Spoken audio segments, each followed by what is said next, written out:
Okay, cool. So hey, I'm Dane. It's nice to meet you. I know a couple of you, so it's nice to see you. I've been at Savannah for a few years now. So this is sort of my first time presenting. I'm not good about presenting in front of adults, so just forgive me for all of my little faux pas.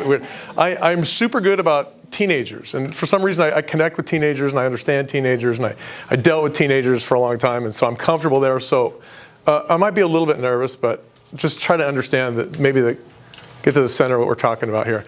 I have a little project that kind of took on some legs, and it's cool. I call it the Gratitude Project. And I guess everybody kind of knows what gratitude is. But as we start this, I have to kind of give you a little bit of ethos, just so you have a little bit of background, because it's not like this is something new. I'm not pulling anything out of the sky, but I am kind of putting it together in a way that I think is kind of interesting and kind of engaging for the teenagers. So just bear with me for a second, if you would. It comes from a place, this is Sherry Cole. And Sherry Cole is a basketball coach at the University of Oklahoma. And everybody loves Sherry Cole. She makes $1 million a year, and she has a contract through 2020 whatever. And she's just a rock star. She's a little drink of water. She doesn't look like a basketball coach. But what she does, at one of the, I spent a few years coaching too, and I saw her speak at a Nike clinic. And Sherry Cole writes thank you letters to people. And she writes them to everybody. She writes them to her players when they do great stuff. She writes them to coaches that she coaches against that throw new defenses at her that she's never seen before. She writes them to referees who make tough calls at the end of games. Sherry Cole writes thank you letters. And so, okay, that's fine. We can kind of work with that. But this is kind of the impetus of where this comes from. Because this little cha-cha, this little teeny drink of water who doesn't look like a basketball player, is doing something that I think is kind of brilliant, and I thought was kind of appropriate for what we're talking about here today. We've gotten this for to be honest, this is my third year doing this, so we have a little bit of game. It's not like I'm just kind of up here just saying, oh, shucks in this. We've tried it for 3 years now, and I've kind of refined it down to 3 little steps. I call it the say and the see and the do.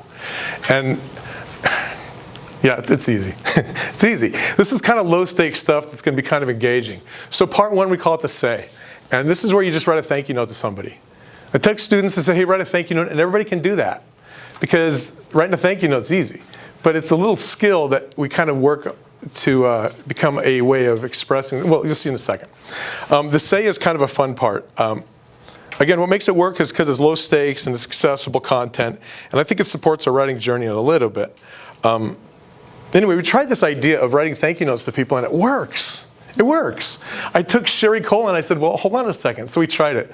And I have some pretty phenomenal results from a simple little thing. And we'll talk about that in a second too. The idea when you write a thank you note is, or the say, okay, almost there. I guess I reset it, hang on a sec. Okay, the say is the thank you note itself, and that's pretty easy. You just have to pick somebody who means something to you. And everybody can do that. Okay, so students sit down and they write a thank you note, and they're like, this is easy. Where's the catch? What's the problem? And there really isn't. They basically just have to say why you admire them and the say. So that's pretty easy, right? So that's the thank you note. Write a thank you note to somebody you admire. And then it becomes a little bit more of like a writing. I'm an English teacher, and so we have to put a little bit of the writing in there. We call this part the see. And you have to kind of come up, this is something outside of, like I said, so the second part of the project is students have to kind of identify what it is about the people that they liked. Like, what are the details? Like, show me. I said 5 things, but the point is, what qualities vaulted these people to the top of your list? Right? So they have to do a little bit of writing. Again, super low-key. But they run with that, and they start talking about in much more detail than the thank you note was. And they kind of think, well, we should have done this first. Yes, welcome. That's good. Welcome to school. So the idea is, what did you see? What about them did you like? Right? What is it about them that you think is cool? It's about description and about using some details to kind of highlight some moments. And then the third part, so they do that part for me. And then the third part is the do. And the do is where they have to go and do something, some kind of quiet service to tell those people, not to just tell them a thank you note, but they have to do something for them. So like washing dishes for your mom, or taking out the trash without being asked to do it, or picking up trash for the principal on campus because he wants to keep it clean like a washing machine. That's some love to our principal, Mr. Pooley. The point is that the idea of that's it. That's the whole thing. So the Gratitude Project of say, see, and do kind of talks about character, and it helps you kind of collaborate with people. It makes you communicate, and on some level you have to kind of exercise a little bit of creativity, and that gets us to your critical thinking part, where you have to kind of describe what it is about them that you liked. So a couple quick examples. This is good, and I woke up in the middle of the night and I have some more examples, so this is pretty cool. Let me just go quickly with the examples because this is so good. This made me happy. I coached softball for a number of years, and there was a cha-cha, little McKenna, who dove for a ball in left field. And she would never leave her feet for anything, but a ball came in a Los Alamitos tournament, and she laid out. She was full on horizontal, and I'm all, there it is. That's what I'm talking about. And I wrote her a thank you note.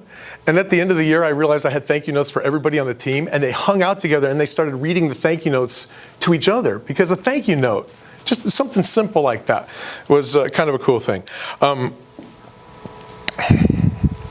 Yeah, one of my favorite teachers in college, I just decided last year that I'd try to find Dr. Kaufman. She's teaching at Boise State.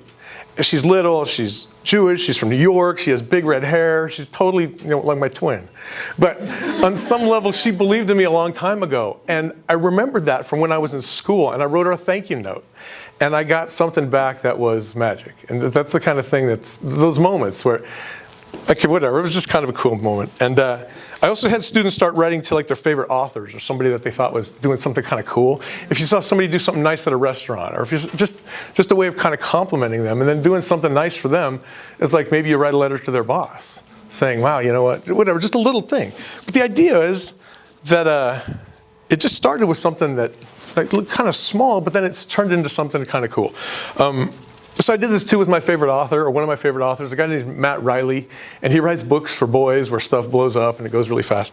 And I got to meet him in December, and he's like, oh my gosh, you're the guy that wrote me that. Hi, Matt, nice to meet you. He's from Australia. And I totally stalked him on Facebook. It was cool. Anyway, the point is, we all get thank you notes, and thank you notes are what they are, but thank you notes aren't necessarily the point of the gratitude project. It's the thank you notes kind of represent something a little bit bigger, something a little more,